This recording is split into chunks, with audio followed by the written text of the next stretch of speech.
and welcome to Little Learners. In this video, I'm going to be talking to you about recognising numbers and how you can help your child do that at home. In a previous video, which I will link below, I talked about how to teach your child to count and how that is very different from just reciting numbers. Again, recognising numbers or recognising numerals is very different from reciting and counting, but of course it all comes under mathematics. There are numbers all around us, and it's really important to help children recognise that in their own environment.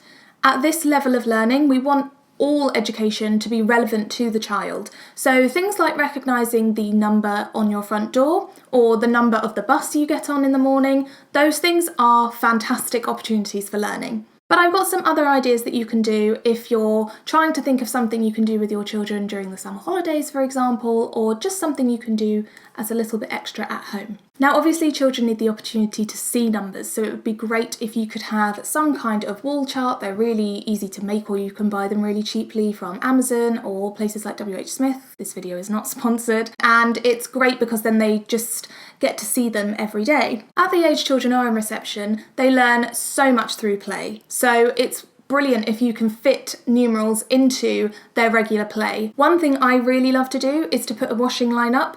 You can have a water tray or you can just have a bucket of water outside, and you can print these. You can either make them or you can print them from different websites. I'll link some down below, and they are clothes that you can laminate, and then children can pretend to wash them in soapy water and then hang them up on the washing line. This is really good for recognising the numerals, but also for ordering them. So they put a number 1 up on the washing line, and then they can peg up the number 2 on a washing line. Children really love this idea because they see mummy and daddy putting clothes on the washing line all the time, and they love to play being grown up. So these are fantastic. I've used them in my classroom every single year, and they are always a winner with the children. You can also do some fantastic sensory activities to do with recognising numerals. So you can make feely numbers, which are you just print out paper numbers and then stick different materials on each number. You can do some tracing numbers in sand or paint.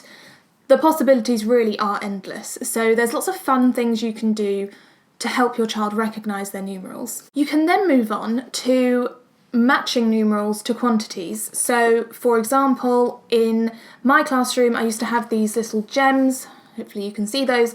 They were blue, lots of different colours, and I would put them out in the play area. So for example, we might have a pirate table out with all of the ocean toys and the boats and the pirates and the fish and all of that, and I'd put some gems, scatter them around the table, and then I'd put these cards around the table so that children knew that there were 7 of these blue gems, and once they found the 7, they would bring this card and the 7 gems to me for a reward, usually a sticker. So obviously at home you don't need to print these out and laminate them. I just have this because I had it in my classroom. But you could have the numerals around the table and ask your child to find this many red pieces of Lego. So they obviously need to know that that's a 7, and then they can find 7 pieces of Lego, so that's using their counting, and then they're matching the quantity to the numeral. Another fun idea is to just write numerals on post-it notes and stick them around the house. So you can go for a number hunt and your child can go and look for them, find the post-it note and tell you what the number is. So those were just some really quick and easy ways you can help your child to recognise numerals at home. Of course, with all learning, repetition is key. Don't worry if it takes them a while to work out what each numeral is, or if one day they know what a 5 is and the next day they've forgotten. It just takes a lot of practice. I hope you found this video helpful. If you did, give it a thumbs up. Please do let me know in the comments below if you've got any tips and tricks for helping children to recognise numerals at home. I love to hear your ideas, and also obviously it's great for parents to be sharing with each other in the comments too. If you'd like to see more videos like this, don't forget to hit that subscribe button, and if you're already subscribed, you can click on the bell icon so you get a notification every time I post a new video. Thank you so much for watching, and I will see you next time.